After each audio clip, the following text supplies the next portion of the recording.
चलिए अकबर बीरबल की एक और कहानी सुनते हैं। कहानी का नाम है सबसे बड़ी चीज़। एक बार की बात है, बीरबल दरबार में मौजूद नहीं थे। इसी बात का फ़ायदा उठाकर कुछ मंत्रीगण बीरबल के खिलाफ महाराजा अकबर के कान भरने लगे।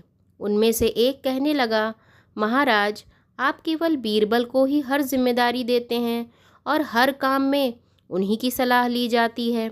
इसका मतलब यह है कि आप हमें अयोग्य समझते हैं, मगर ऐसा नहीं है।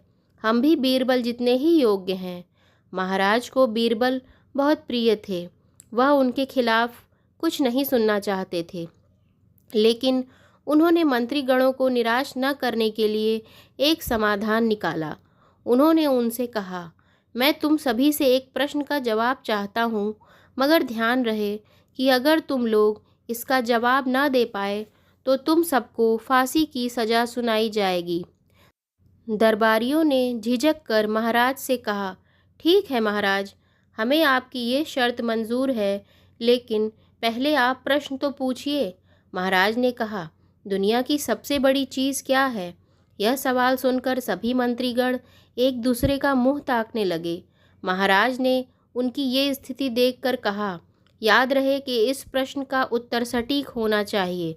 मुझे कोई भी अटपटा सा जवाब नहीं चाहिए। इस पर मंत्रीगणों ने राजा से इस प्रश्न का उत्तर देने के लिए कुछ दिनों की मोहलत मांगी। राजा भी इस बात के लिए तैयार हो गए।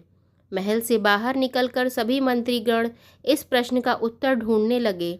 पहले ने कहा कि दुनिया की सबसे बड़ी चीज़ भगवान है, तो दूसरा कहने लगा कि दुनिया की सबसे बड़ी चीज़ भूख है। तीसरे ने दोनों के जवाब को नकार दिया और कहा कि भगवान कोई चीज़ नहीं है और भूख को भी बर्दाश्त किया जा सकता है, इसलिए राजा के प्रश्न का उत्तर इन दोनों में से कोई नहीं है। धीरे धीरे समय बीतता गया और मोहलत में लिए गए सभी दिन गुजर गए। फिर भी राजा द्वारा पूछे गए प्रश्न का जवाब न मिलने पर सभी मंत्रीगणों को अपनी जान की फिक्र सताने लगी।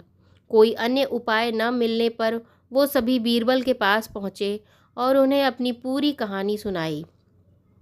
बीरबल पहले से ही इस बात से परिचित थे। उन्होंने उनसे कहा, मैं तुम्हारी जान बचा सकता हूँ, लेकिन तुम्हें वही करना होगा जैसा मैं कहूँ। सभी बीरबल की बात पर राज़ी हो गए। अगले ही दिन बीरबल ने एक पालकी का इंतज़ाम करवाया। उन्होंने 2 मंत्रीगणों को पालकी उठाने का काम दिया।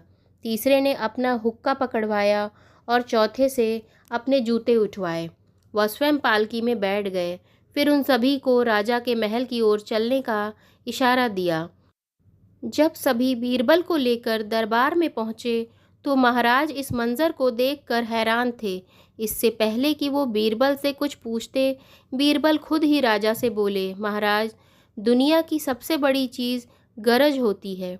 अपनी गरज के कारण ही ये सब मेरी पालकी को उठाकर यहाँ तक लाए हैं। यह सुन महाराज मुस्कुराए बिना न रह सके और सभी मंत्रीगण शर्म के मारे सिर झुकाए खड़े रहे।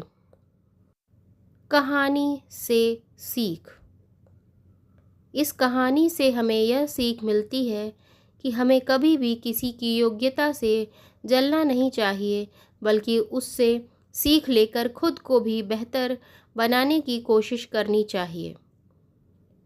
तो कैसी लगी आपको अकबर बीरबल की ये कहानी? अगर आपको मेरी ये कहानी पसंद आई हो तो मेरी इस कहानी को लाइक करें और मेरे चैनल को सब्सक्राइब करें। ऐसी ही और कहानियों के लिए बेल आइकन पे क्लिक करें। कहानी को ज़्यादा से ज़्यादा शेयर करें। धन्यवाद।